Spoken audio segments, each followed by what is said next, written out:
living through the golden age of dinosaur discoveries. All over the world, a whole new generation of dinosaurs has been revealed. From the biggest giants and the deadliest killers to the weird and wonderful.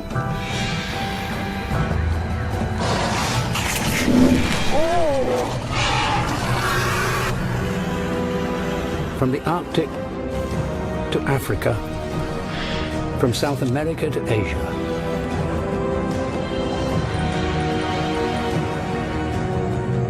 In just the last few years, we have uncovered the most extraordinary fossils, exquisitely preserved and tantalizingly intact. Combined with the latest imaging technology, we have been able to probe deeper and reveal more than ever before. It gives us our first truly global view of these incredible animals.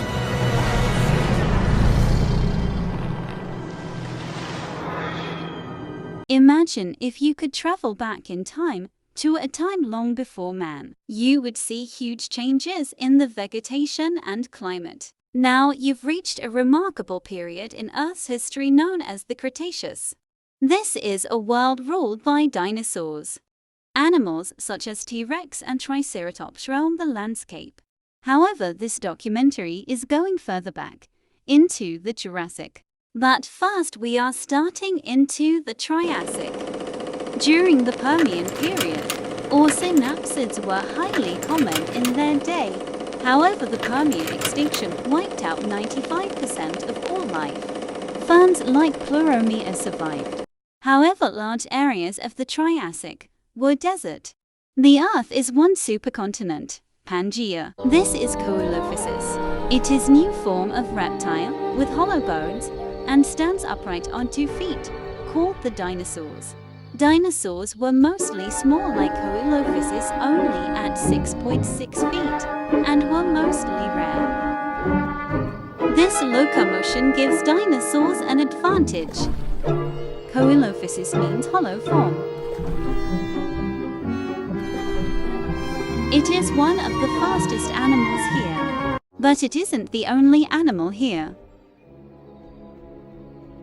Nearby are a herd of 3.5 Metaplacereus. They aren't dinosaurs. They are in a group of much more ancient group of reptiles called synapsids, which were more related to mammals than other reptiles. They are in a group called Dicynodons. They use their tusks for digging up roots, but can be fatal on a fight with 2 angry males. The Coelophysis heckles the herd, but he is only an inconvenience. By the end of the Triassic, the Dicynodons will be extinct. However, there is a threat nearby. Postosuchus, meaning crocodile from the post, is stalking the herd. These 13-feet-long predators are in a group Polypary sections. A sister clade to the crocodiles. He chases down the Placereus.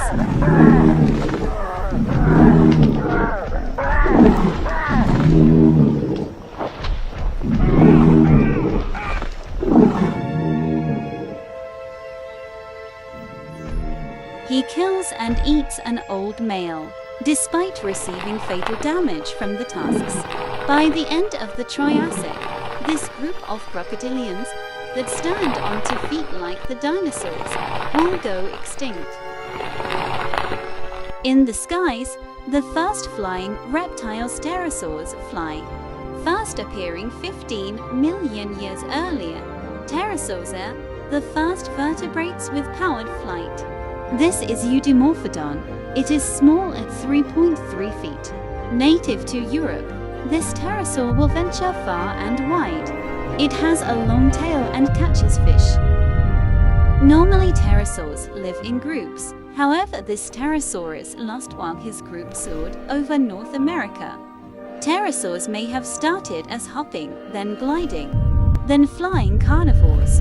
The pterosaurs will flourish past the Triassic extinction, and will flourish and diversify until 66 million years ago, when a comet strikes Earth. Underwater is an amphibian, but from a time long ago. Metoposaurus was a medium-sized temnospondyle and could walk on land. This group is now rare but would survive for another 103 million years. This female goes onto land to find a safe place to lay her eggs. Like all amphibians, he must stay wet and cannot dry up, or it will die. He swims up the river to find an area to lay her eggs, where there is less predators. Climbing up the shallow stream, for this amphibian, it is a rough journey.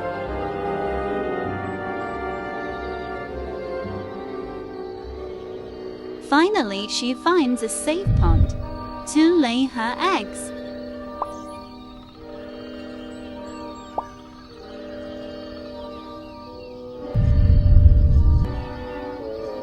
Underwater there is another animal. These may look like crocodiles, but aren't. These are phytosaurs. They have a bump raised on their noses, unlike crocodiles. On shore there is a whole crowd of them. This species is Redundosuchus. The adults can grow up to 23 feet long, but these are juveniles.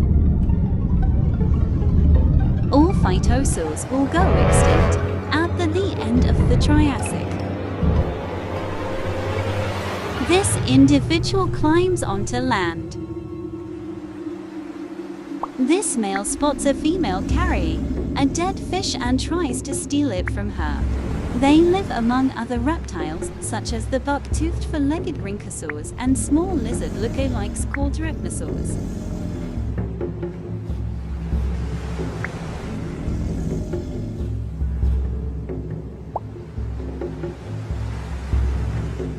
Phytosaurs are cold-blooded and have to rest in the sun to warm up. Hordes of these creatures are found on Antarctica, Europe, Asia, and Africa. This individual goes back into the water. He swims through the river. However, he isn't spotting any fish.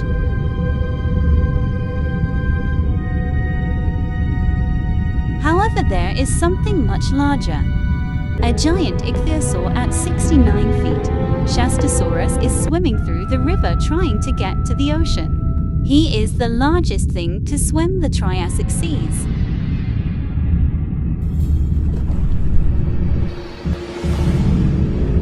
However, these small phytosaurs are hardly a meal to him. The Eudimorphodon is on his way back to Europe. The notices the water is running lower, day by day. It is the sign of a drought. Droughts here in North America last for months, maybe as much as a year. It will use its wing membrane attached to its arm to fly back. However, for the animals that can't fly back, it can be dangerous. The large synapsids and ray suctions will struggle during the drought. However, the dinosaurs being smaller will be able to not struggle. There is an area of forest nearby. Living in it are the first mammals. Like all mammals, it can reproduce milk and has hair and or fur.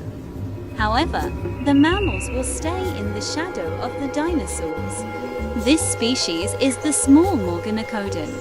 Its jaw is very different than modern mammal and is not a crown mammal, but it is a mammal. Found in England, it traveled to North America.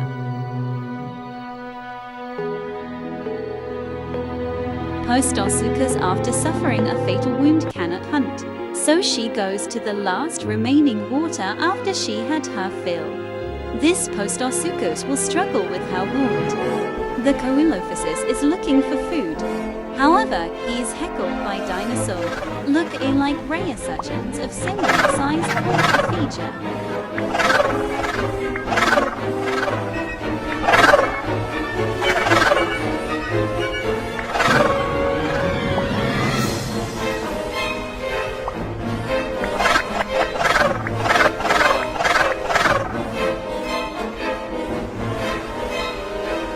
He has gotten away. This is Henodus. It is a small placodont. It may look like a turtle, but placodonts are more closely related to plesiosaurs than any turtle. Gone is the river. These coelophyses are feeding off a dead lungfish. However, the Postosuchus starts to chase them.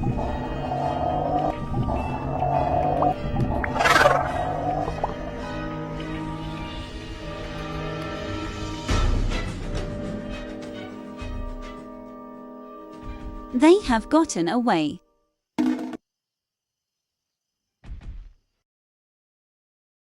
The sun is shining bright a few days later.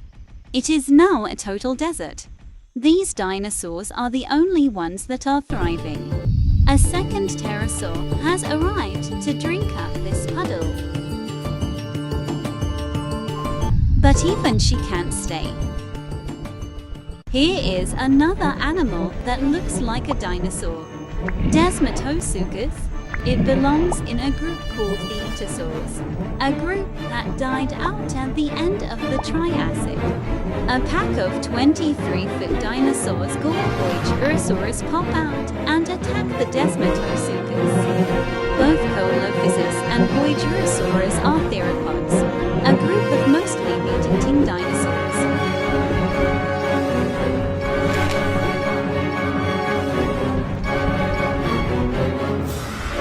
Despite the Desmatosuchus armor, he is heavily wounded. The Voyagerosaurus rest as they wait for the dinosaur to slowly die of blood loss.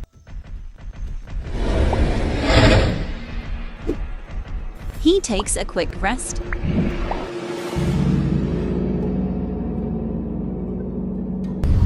The Desmatosuchus eventually dies trying to get water.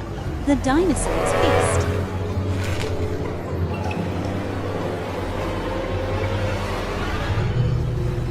These two Coelophyses are fighting over a mate.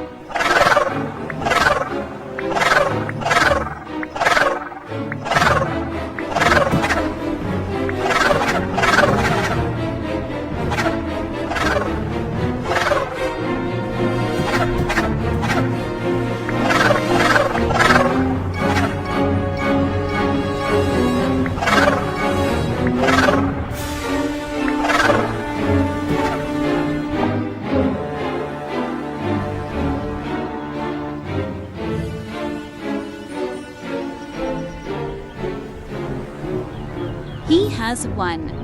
That night a herd of Pleusaurias are in mating season. Two males are fighting.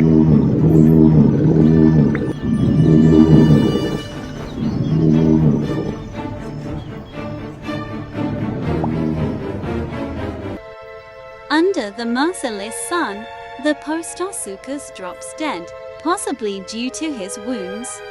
All that heavy armor will be no more than food for the little dinosaurs. Despite being the biggest, baddest animal of the Triassic, he just did not make it.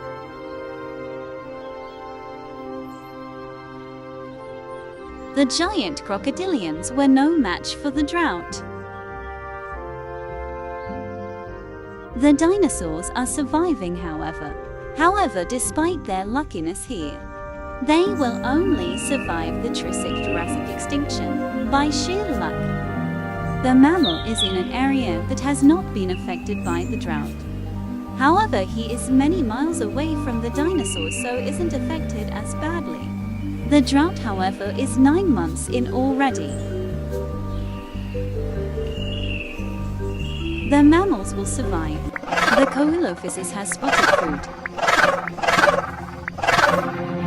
It is the Metoposaurus. He is nearly dead from the lack of water, and is too weak to climb to a nearer pond. He is now food for the dinosaurs.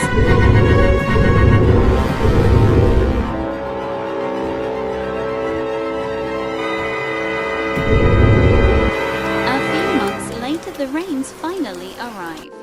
The drought is over. Lush water now fills the rivers. Coelophysis has survived, but he is joined by another group of dinosaurs.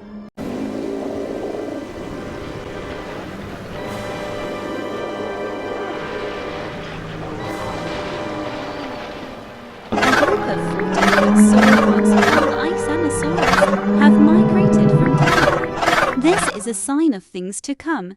The age of dinosaurs has spawned. This is Cryolophosaurus. By this point, dinosaurs dominate. The two-legged crocodiles are extinct. They are actually much larger now. This individual is 21 feet and has a head crest. The temnospondyls have survived, however, like this Australopithecus. This point in Antarctica's history, it was much warmer than it was now. There is little to no snow, and is covered in rainforests. Antarctica would not cool until 165 million years later. There would be trees on Antarctica as recent as 2 million years before humans appeared. Cryolophosaurus is not the only dinosaur here. This is Glacialosaurus, standing on two legs. It is a sauropodomorph, a dinosaur that is the ancestor of the sauropods. The group flourished during the Triassic. The Cryolophosaurus has found a cave. He looks for a nice resting spot. Even has its own water supply.